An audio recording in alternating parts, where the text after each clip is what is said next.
Mettons en relief une ou deux réalités fondamentales, vérités très simples, mais qu'il est bon de rappeler de temps à autre. N'oublions pas tout d'abord que l'enfant de Dieu, le croyant, est une nouvelle création. Il dispose d'un ensemble de facultés qui sont entièrement nouvelles et qui sont des facultés spirituelles. Le croyant n'est pas un être chez qui s'est opéré un simple changement d'attitude et qui, différent qu'il était, s'est subitement intéressé à toutes sortes d'activités chrétiennes. Modifier l'orientation de ses intérêts en mettant le cap sur des objectifs chrétiens, alors que jusque-là on s'occupait de soi-même et du monde, cela ne suffit pas pour faire d'un homme un croyant. Un croyant, c'est un homme qui a été doté d'un jeu de facultés spirituelles entièrement nouvelles. Un être proprement spirituel a ainsi vu le jour, qui est d'une autre espèce, d'une autre nature, d'une autre création.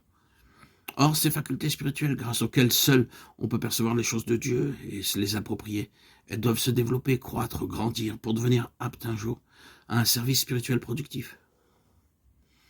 Il en est ici comme du petit enfant qui, à sa naissance, possède en germe toutes ses facultés. Il ne pourra les utiliser avec profit que moyennant un développement continu, prolongé, qui se poursuivra jusqu'à la maturité. L'enfant qui grandit exerce par exemple un contrôle croissant sur sa faculté de voir ou sur sa faculté d'entendre.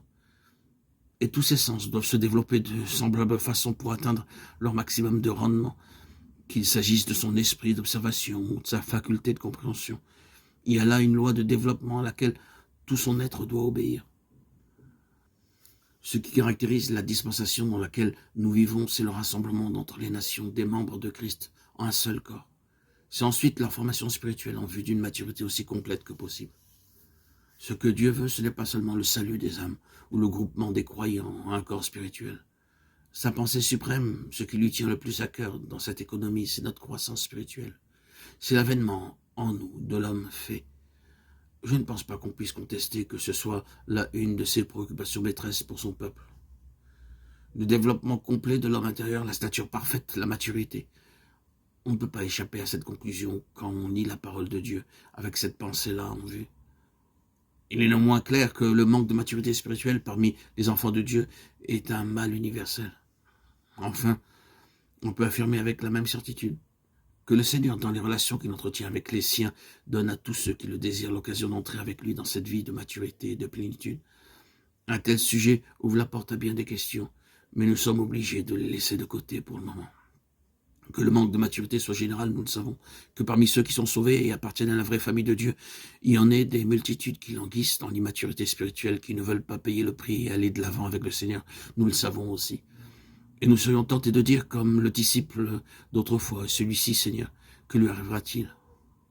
Mais le Seigneur nous répondrait certainement que t'importe. En d'autres termes, tu n'as pas à regarder aux autres et à leur immaturité pour savoir ce que tu dois faire. C'est ce que je désire, moi, qui doit gouverner ta pensée, t'absorber entièrement.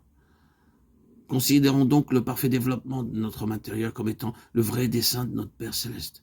Et nous n'aurons pas de peine à donner un sens à tout ce que Dieu fait, même si nous ne comprenons pas sur le moment à quoi il veut en venir.